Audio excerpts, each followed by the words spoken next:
Shalom, Zion. So to all my black brothers and sisters scattered to the four corners of the earth, keep that hand on that plow because we ain't got long.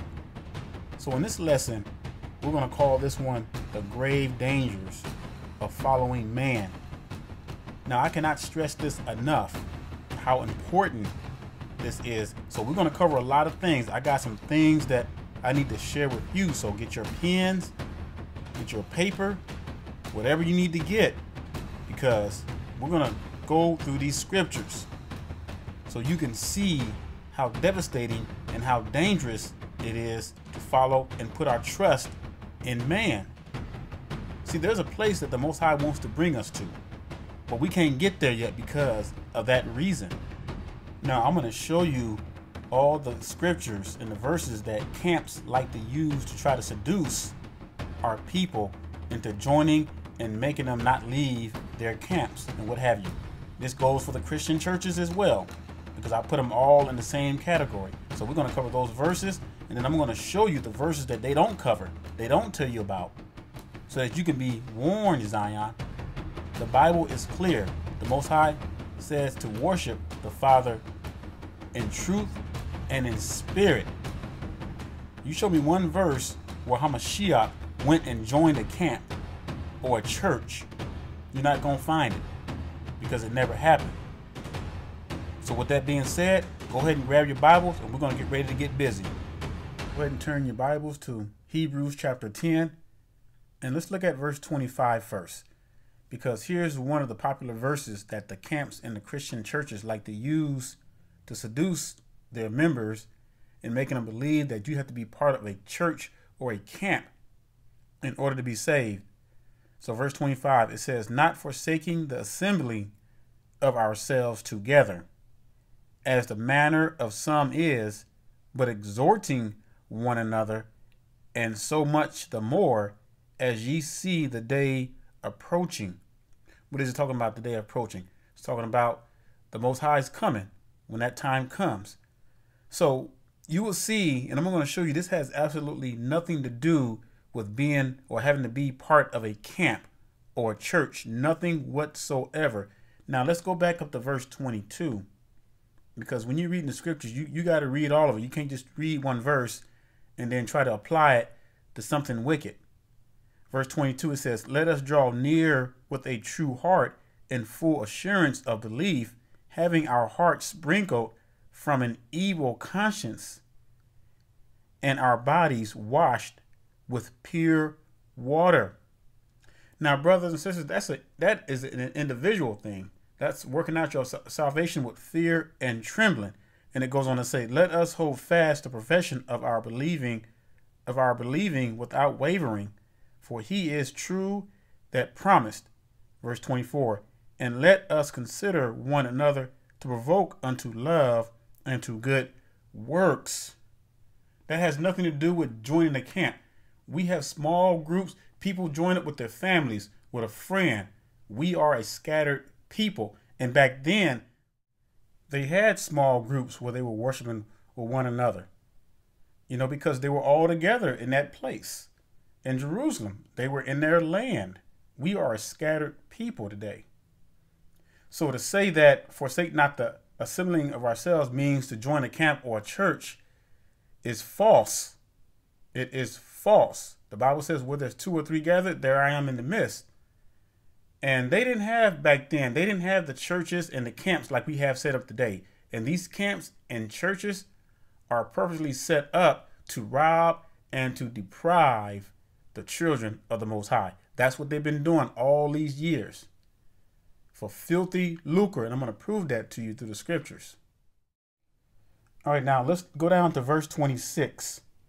And it says, for if we sin willfully after that we have received the knowledge of the truth, there remains no sacrifice for sin. Now, the key word is we sin willfully.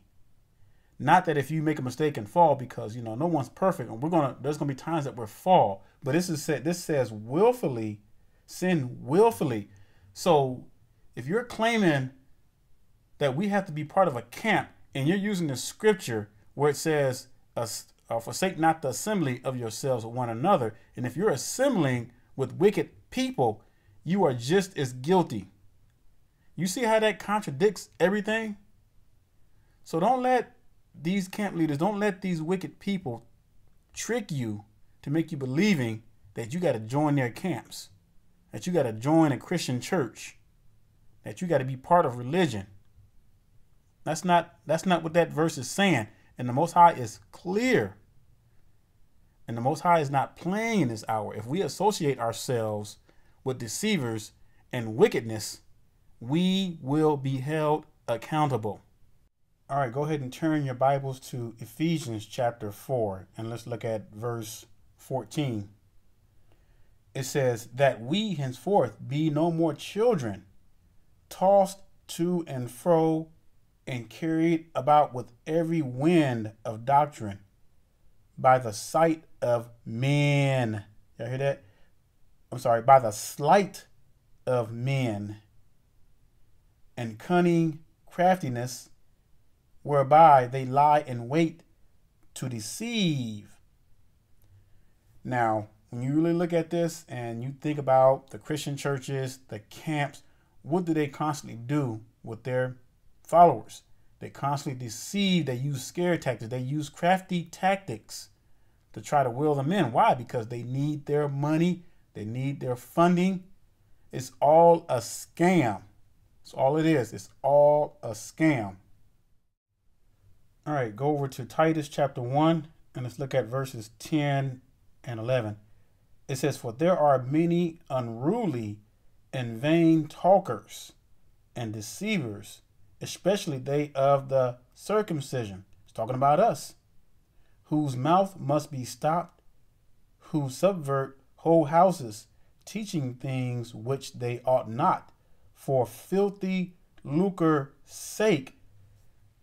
Now, filthy lucre is greedy for money. And, you know, you look at these camps, you look at the Christian churches, that's what they do. They are greedy for filthy lucre.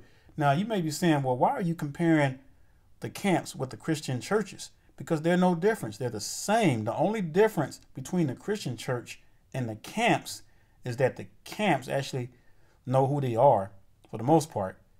That's the only difference. But they have the same tactics, the same kind of crazy doctrines. It's all tied in. They got the 501c3s and what have you. All right, let's go over to Proverbs chapter 6, and let's look at starting with verse 12. It says, a naughty person, a wicked man, walks with a froward mouth. He winks with his eyes. He speaks with his feet. He teaches with his fingers. Oh, so y'all thought that demonic hand signs was a new thing of this generation. Like Solomon says, there's nothing new under the sun. They've been doing this stuff way back when. Verse 14. Frowardness is in his heart. He deceives mischief continually. He sows discord. Therefore shall his calamity come suddenly. Suddenly shall be broken without remedy. And you guys really want to join the camps, y'all want to join these Christian churches and be a part of these groups. The Most High did not set that stuff up, brothers and sisters. There's a reason why we are scattered. There's a reason why the Most High scattered our seeds to the four corners of the earth. All right, look at 2 Timothy chapter 3 and verse 13. It says, but evil men and seducers shall wax worse and worse, deceiving and being deceived. Now, if you notice all this wickedness that's going on within these camps, these Christian churches, is it getting better or is it getting worse? It's getting worse, because these people that are followers, they're robots. Their minds has been so brainwashed by their leaders. They just there, and you can't tell them anything. Well, you know, we can't go against the man of God, and, you know, we can't do that. And they got them so scared in their boots and shaking, they can't even speak up. And you got certain leaders in these camps who knows what's going on, but they refuse to say anything. And you know what? The Most High is going to hold them just as though they committed the crime.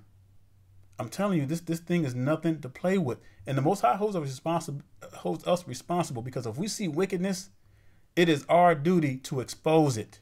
All right, saints? I don't care what y'all say. If you sit on the sidelines and just watch this stuff go on, then you're just as guilty as the camps themselves. You're just as guilty as the Christian churches themselves. And I don't got time to be sitting on those sidelines. I made a vow to the Most High I would sound this trumpet, and I will serve the Most High even if it kills me. And I mean that. So brothers and sisters, we got to get off our high horses, and we got to start exposing this wickedness for what it is. All right, so let's move on to 2 Timothy chapter 4. And it says, preach the word, be ready in season, out of season. So brothers and sisters, that means that we must be ready at all times. And we have brothers and sisters who are stuck on this 1619 to 2019. I hate to burst your bubbles, brothers and sisters, but we're going to be here for a minute. So don't be expecting anything soon, because we got a lot of work to do. Y'all hear me? Some of y'all may get mad at me by saying that, though. But, when the Most High says he would cut the time short, don't mean it's going to be short in our terms. That could be cut the time short means it could be the next 10 years versus being here another 20 years. That 10 years being cut short. We don't know, brothers and sisters, when it says the Most High will cut the time short. Yes, the Most High will cut the time short, but we don't know what that time frame is. That could be the next 5 years, next 10 years. We don't know. And so, the Most High is trying to give you, is trying to warn you not to be caught up in some dates. The most important thing we need to do is serve the Most High. We need to be ready in season and out of season. We must be ready as though if he was going to come back tomorrow. Y'all hear me? So that's the whole point that people are missing with this. So we must be ready always. Then it goes on to say, reprove, rebuke, exhort with all long suffering and doctrine. Verse 3, for the time will come when they will not endure sound doctrine, but after their own lust shall they heap to themselves teachers. Y'all hear that? Teachers having itching ears. We love all this smooth stuff. We love all this crazy talk. And they shall turn away their ears from the truth, and shall be turned unto fables. But watch in all things, endure affliction. You hear that? Endure affliction, Zion, because it's coming. Do the work of an evangelist. Make full proof of your ministry. In other words, prove all things through scriptures. And that's what we got to be doing. Too many of us sitting on the sidelines and just doing nothing and expecting everybody else to do the work. If each one of us get up and put our hands to this plow, yeah, we could. The Most High would really cut the time short. But, we want to sit on the sidelines and watch all this wickedness take place and not do anything about it. Well, it's time to stand up, Zion. The ball's in your court now. What you going to do? All right, let's go to Yachanan, which is 2 John chapter 1. And let's start with verse 9. It says, whosoever transgresses and abides not in the doctrine of Mashiach has not Yahuwah. He that abides in the doctrine of Mashiach, he has both the Father and the Son. Verse 10, if there come any unto you and bring not this doctrine, receive him not into your house. Y'all hear that? It says, receive him not into your house, neither bid him farewell. Wow, that's strong, y'all. It says, neither bid him farewell. For he that bids him farewell is partakers of his evil deeds. See, and this is why, brothers and sisters, this is a perfect example. When you support these Christian churches, when you support these camps, even by listening to them, some of you might disagree, and that's fine, but you're taking part in their evil deeds. This is serious. This is serious. This is why we must test every spirit, test everything by the scriptures. And all these crazy doctrines and these crazy teachers teaching all this stuff, we all know that these camps they support that 12 tribe they support that European 12 tribe chart. They only got 3 black nations on there and the rest of them are Europeans. Now, what kind of sense that makes when when Jacob, all his sons were black and his wives were black. And on that fake chart, they got Judah, Levi, Benjamin as being black, but then the rest of the tribes are European nations. Now, does that make any sense to you all, Zion? Just go to my playlist and look under the ABC blasphemous camps in their European chart, and you'll see the lessons I've done covering these camps. But see, Zion, the Most High wants to get us into a place, but he can't do that right now because we're so heavily involved with following man. The Most High wants to take us to the fifth dimension. Now, you may say, wait a minute now, where are you going with this? I mean exactly what I said. And some of y'all don't even understand. Some of y'all can't even comprehend that yet because it's so spiritual. It's so deep. The Most High wants to bring us to the fifth dimension. That's the same thing he wanted to do with our forefathers, but he could not because of unbelief. Because of unbelief. And long as we're continuing to be a part of these camps in these Christian churches, he cannot bring us to the fifth dimension because these people are still stuck in the third. It's a crime shame. The Most High wants to bring us to a much higher spiritual level, and that's why we're probably going to be here for a while. Because we seem like we can't get it right. You know, and I don't know what else, you know, and I can't stress this enough, brothers and sisters. We cannot be depending upon man. You see how much, you see all the stuff that's going on with these camps, with the Christian churches in this world, period. It's just wickedness all around us. And I'm very careful of what spirits I connect with. I'm very careful what spirits I let in my house. And you should be the same way too. You shouldn't just be quick to get with anybody just because they call themselves a Hebrew. You better test that spirit. All right, let's go to Hebrews chapter 13 and verse 9. It says, be not carried about with diverse and strange doctrines, for it is a good thing that the heart be established with grace, not with foods which have not profited them that have been occupied therein. So be not carried about with diverse and strange doctrines, because even back then, in the days of the disciples, it was going on. So, you know, we got to pray for spiritual discernment in this time and day. I mean, that I can't stress that enough. That's going to be so important to have that spiritual discernment. Because I'm telling you, well, you got wicked demons all over the place. And you got children. You got to protect your children. I'm telling you, a household, you got to protect them. It's your responsibility. So you can't just be getting connected with just anybody, joining camps and churches and groups and what have you. Now let's go back to Hebrews chapter 10 and verse 25. Look at this verse that the camps love to use so much. It says, not forsaking the assembly of ourselves together, as the manner of some is, but exhorting one another, and so much more as ye see the day approaching. And I just showed you this has nothing to do with joining or remaining in a camp whatsoever.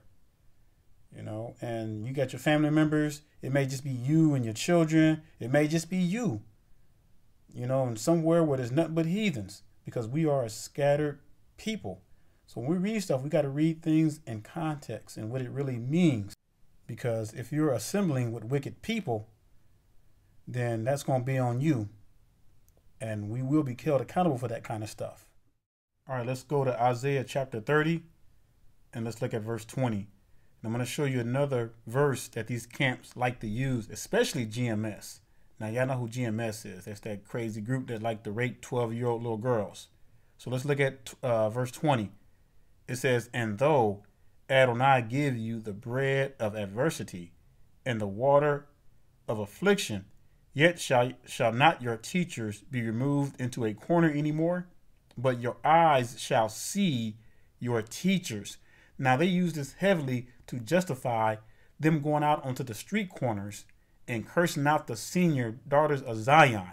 This is what they use to show that you must go out into the streets and do this ministry. But I'm going to show you that the Bible speaks against that heavily, because the Pharisees of old did the same thing. Now, I find it very interesting that these camps will use this verse to try to justify them going out into the streets doing their wickedness, but they'll never ever read verse 21 or read verse 19. So let's go there. Verse 19, it says, for the people shall dwell in Tyson at Jerusalem. You shall weep no more. He will be very gracious unto you at the voice of your cry. When he shall hear it, he will answer you. Who's that he's talking about? Now let's go to verse 21 because it's going to make more sense. And it says, and your ears shall hear a word behind you saying, this is the way, walk ye in it. When ye turn to the right hand, and when ye turn to the left hand. See where this is going? And your ears shall hear a word behind you saying, this is the way, walk ye in it. When ye turn to the right hand, and when ye turn to the left. Now, who is our ultimate teacher? Well, let's prove it from the scriptures. All right, let's go to John, the book of John, chapter 14, and let's look at verse 26. It says, but the Comforter, y'all hear that? But the Comforter, which is the Ruach HaKodesh, whom the Father will send in my name. Now I want you to pay very close attention to this. He shall teach you all things. It didn't say some things. It says he shall teach you all things. What does that mean? That means all things pertaining to his word. And get this, and bring all things to your remembrance whatsoever I have said unto you. So in other words, what we study in the word, the Most High, his Ruach, brings it to our remembrance. But it says, I'm gonna read that part again. He shall teach you all things. See, you see, the camps won't tell you this verse because it goes against their man doctrine. You know, this verse requires you to follow the Most High instead of man. So they can't show this one to you. It says, he shall teach you all things. It's talking about the Ruach, the Spirit of the Most High, and bring all things to your remembrance whatsoever I have said unto you. Plain and simple, Zion. But let's get another one. All right, let's go to John 6:63. It says, it is the Ruach that quickens. The flesh profits nothing. The words that I speak unto you, they are Ruach, and they are life. So here it is again. It is the Ruach, or the Spirit of the Most High, that quickens it. That is the teacher and brings things to our remembrance. So when you read, go back to Isaiah 30, it all makes sense. So don't let these fools make you believe that you got to be out in the street corner preaching and cursing people out. Now I'm going to show you some scriptures that the camps stay far away from, because you know why? It explains them to a T. So you would never, ever, ever hear them quote this verse. And I've never, ever heard a camp member quote this verse. So let's go to Matthew chapter 23, and let's start with verse 4. It says, for they bind heavy burdens and grievous to be borne, and they lay them on men's shoulders. This is what they do in these camps. I've heard the testimonies, and I've told you I used to fellowship with IUIC. I never joined their camp, but I know what they do. I know how they roll and get down with that kind of stuff. And they do. They put large burdens on people, that burdens that they would not even lift themselves. And it goes on to say, but they themselves will not move them with one of their fingers. Verse 5, but all their works they do for to be seen of men. That's vainglory. They love that attention. They love man worship. They love to sit at those high tables. They love getting their meals first.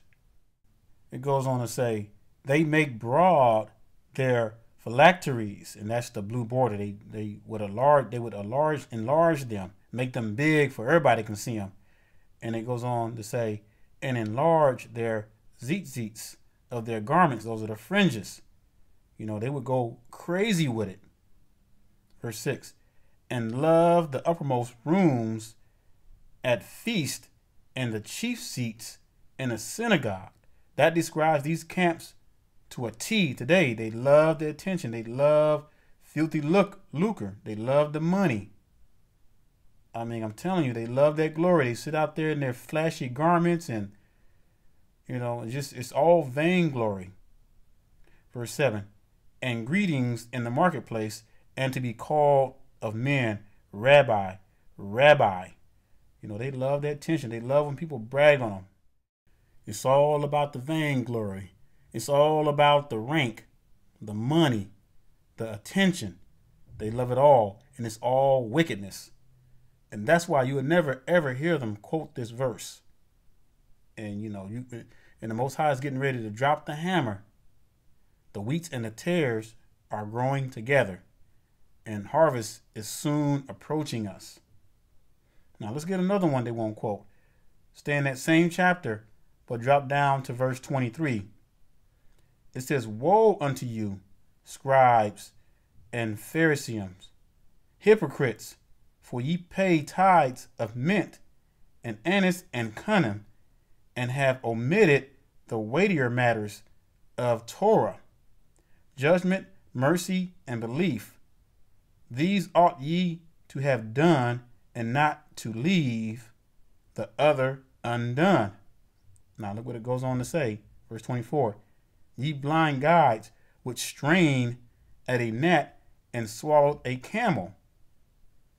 Woe unto you, scribes and Pharisees, hypocrites, for ye make clean, y'all see that? Y'all make clean the outside of the cup and of the platter, but within they are full of extortion and excess, or full of dead man's bones, as you would say. These camps standing out there in their flashy garments, and I mean looking casket sharp, looking good to be seen of men, but are full of dead man's bones. They are already casket ready, ready for the grave, when the Most High drops that hammer and reveals their wickedness, which he's already doing already. Now let's go. I'm going to show you another verse that these camps love to use to prove that we must start camps to build a nation. And I'm going to prove that's also a lie. Look at Zephaniah chapter 2, and let's look at verse 1. It says, gather yourselves together, yea, gather together, O nation not desired. What does that mean, O nation not desired? Are we not hated among the nations? That's right. We are not a nation. Not yet. Not until the Most High comes back and gathers his people. Now, we are a people. We are a chosen people, but we are not a nation. To be a nation requires several things. Now, you look at the United States. They have a military force, right? They have a political structure. They have an infrastructure. They have an outer structure. They have all these different things that make them what they are. We don't have that as a people, Zion. And when the Most High comes back, we will have that. He's going to restore all of that back to us. And, and you calling yourself trying to use this verse to try to justify that you camps are trying to build a nation. The only thing that you're building is a bunch of falsehood and wickedness. And you're you're literally a cancer to our people. These camps are a cancer to our people, and they need to be destroyed and shut down. And the Most High is going to do that. Y'all watch. I'm telling you, mark my words. The writing is on the wall. You cannot. How can Satan cast out Satan? How can you build a nation off of wickedness? You can't do it. You cannot build a nation off of lies and wickedness. You pushing that crazy European chart, talking about building a nation. Verse 2. Before the decree bring forth, before the day pass as a shaft, before the fierce anger of Yahuwah come upon you, before the day of Yahuwah's anger come upon you, seek Yahuwah, all ye meek of the earth, which have wrought his judgment. Seek righteousness, seek meekness. It may be ye shall be hid in the day of Yahuwah's anger. So in other words, when it says in verse 1, because verse 2 and 3 is the precept to verse 1. So when it says gather yourselves together, yea, gather together, O nation not desired, it means get your stuff together, Zion. Get it together. Work out your salvation with fear and trembling. Put away these false idols. Put away these wicked assemblies. Stop following man. Come out of these wicked camps. That's what it means. You can't build a nation off of wickedness. How can Satan cast himself out? How can Satan cast out Satan? And you're trying to build a nation on lies. The Most High said he will build our nation. He's going to bring us together. And I'm going to prove it to you. Talking about building a nation. What are you building? You building wicked, evil, and a foundation of Satan. That's what you're building. Now, let me show you what the Most High did and the reason why he did what he did. Go to Deuteronomy chapter 4, and let's look at verse 27 and 28. And it says, and Yahuwah shall scatter you among the nations. He didn't say some nations. He said among the nations. And ye shall be left few in number among the what? Among the heathens, whither Yahuwah shall lead you. So I want you to think about something. All the captivities that we've been in, we were always together. But it seems like every time we came together, we started worshiping idols. We started worshiping each others and all kind of crazy stuff, taking on foreign women and what have you. So the Most High says, okay, this time I'm going to scatter your seed to the four corners of the earth. Then he goes on to say, and there ye shall serve Elohim, the works of men's hands, wood and stone, which neither see, nor hear, nor eat, nor smell. What are we doing right now? Christianity, religion. Our people are so caught up in this stuff. And, you know, our people are coming straight out of Christianity and coming straight into the camp. It's like coming in. It's like coming in out of the heat right into the frying pan. I mean, our people are coming straight out of Christianity, brainwashed, straight into the camps to be further brainwashed even more. I mean, man, you can't win for losing. Let's go to Hosea chapter 3 and let's look at verse 4. It says, for the children of Yasharel shall abide many days without a king and without a prince and without a sacrifice and without an image and without an ephod and without a teraphim. And see, this was prophesied. So when the Most High scattered us to the four corners of the earth, he made sure, the Most High made sure that we would not come together as a nation. It would be hard for us to come together as a nation. But what did these camps do? They prematurely try to recruit people and gather up people for filthy lucre just to deceive them. The Most High never designed for us to have and to be in camps in these last days. And I don't care what you say. Some people will say, well, these camps brought many people into the truth. No, it was the Holy Spirit that brought these people into the truth. These camps had nothing to do with it. Now, I'm not saying that they don't have their purpose. They do have their purpose, but so does Satan. Now, if you study the sanctuary, Satan is always represented as the scapegoat. And I'm going to talk about that in episode 8 when I talk about the real Black Messiah. And it's going to be in depth, too. And it's going to be super epic because there's going to be a lot to cover. And I'm going to prove to you that Hamashiach is in the Old Testament. He's right there in the sanctuary. He's been there in our faces all this time. So you can't build a nation off of wickedness and off of lies. The Most High said that he was going to bring the people together, and that's exactly what he's going to do. And he's going to show you camps in these wicked Sunday churches that no man on earth is going to be able to bring his people together but the Most High himself. All right, go ahead and turn those Bibles to Ezekiel chapter 20, and let's look at verse 34.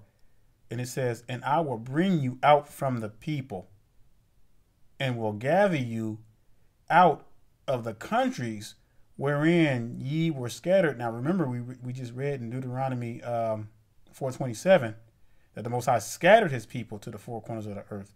Now he's saying that he's going to bring them out. So the Most High put us in captivity. Guess what? He's going to bring us out of captivity.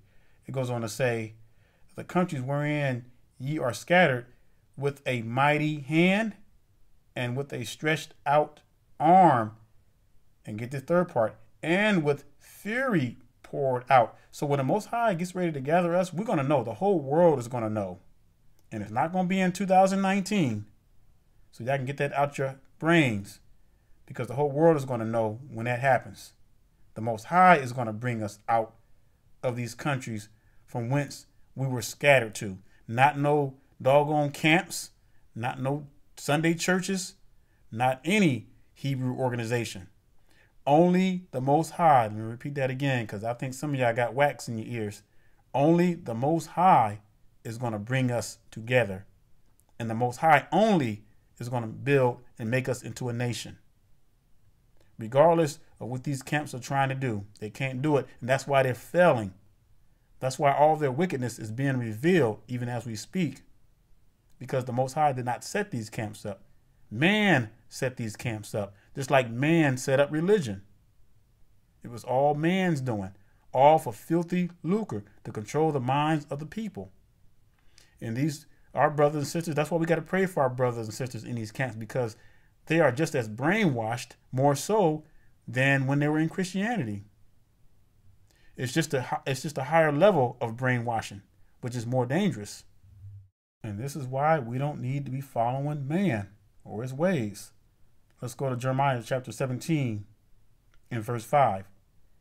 It says, "Thus says Yahuwah, cursed be the man that trusts in man and make flesh his arm, and whose heart departs from Yahuwah." I'm telling you, I can't stress this enough. The Most High is not playing with this thing. And, you know, the Most High has been calling us to worship him and to call upon him. And the reason why we're so messed up as a people right now is because we got all these camps, all these Sunday churches. That's why there's so much confusion. You know, so now the Most High has to go through and work it through his spirit to get everybody on the right track. But everybody's not going to get on the right track, because the Bible says that the wheats and the tares are going to grow together. So therefore, we have to continue and tarry and occupy until the Most High comes, working out that salvation with fear and trembling daily. So let's go to Colossians chapter 2 and verse 8. It says, "Beware lest any man spoil you through philosophy and vain deceit, after the tradition of men, after the rudiments of the world, and not after Mashiach." And that's a serious note. And what are we experiencing right now? All kind of deceit, philosophies, all kind of stuff. And I know we have a lot of new believers and what have you, but you know what? They're going to be exposed to this stuff. And this walk is not for the faint in heart, because the Most High tells us not to faint not at his tribulations for us. So, you know, we're all in this together. So we're going to have to man up, and we're going to have to be strong. We're going to have to get in that word, and we got to stop being spiritually lazy and study, and stop complaining so much. We need to stop complaining, period. All right, so let's go over to Psalms chapter 118, and let's look at verse 8 and 9. It says, "It is better to trust in Yahuwah than to put confidence in man." Did y'all hear that? It is better to trust in Yahuwah than to put confidence in man. What do you mean by putting confidence in man? That means allowing man to lead you, allowing man to make decisions for you. That's what they do in these camps. That's what they do in the Christian churches. The pastors make the decision. The people don't even bring their Bibles. They just sit there and take every word for it. Y'all know how it was. "Oh, sister, he preached a good sermon." Well, what did he preach about? I don't know, but it was good. Verse 9. "It is better to trust in Yahuwah than to put confidence in princes." We are told time and time again not to put trust in any man. I don't care who it is. No trust in man. I don't care how nice they've been, or if it seems like they're even preaching the good stuff. They're going according to the scriptures. You don't put your trust in man, period. And I don't know what's going to take to get through our people. All right, let's go to Ecclesiasticus. And let's look at chapter 23, and let's look at verse 19. It says, such as man only fear the eyes of men, and knows not that the eyes of Yahuwah are 10,000 times brighter. Y'all hear that? This is one of my favorite verses. Are 10,000 times brighter than the sun, beholding all the ways of men and considering the most secret parts. So there's nothing that we can hide from the Most High. Nothing. No crevices, nowhere, nothing. It says he knew all things ere ever they were created. So also after they were perfected, he looked upon them all. So the Most High is the master of all. We're talking about an Elohim that has no beginning or end. I mean, that is just straight up powerful. We can't even comprehend that. And here we are, living this little life with the average lifespan of the human is what, about 75, 80 years. And here we are in our 20s, whatever, 50s, and we think we know something. We think we got the word mastered. We hadn't even scratched the surface to begin to understand the mysteries of the Most High. Not even close. And Zion, I get it. I get it. I hear it from you all the time. I'm alone. I have nobody to worship with. I hear it 1,000 times over. I get it. But look, saints, we're gonna have to man up.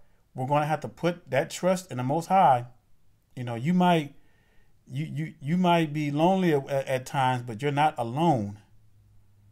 And just remember, the Most High is with us, and this has to be fulfilled. This has to come about.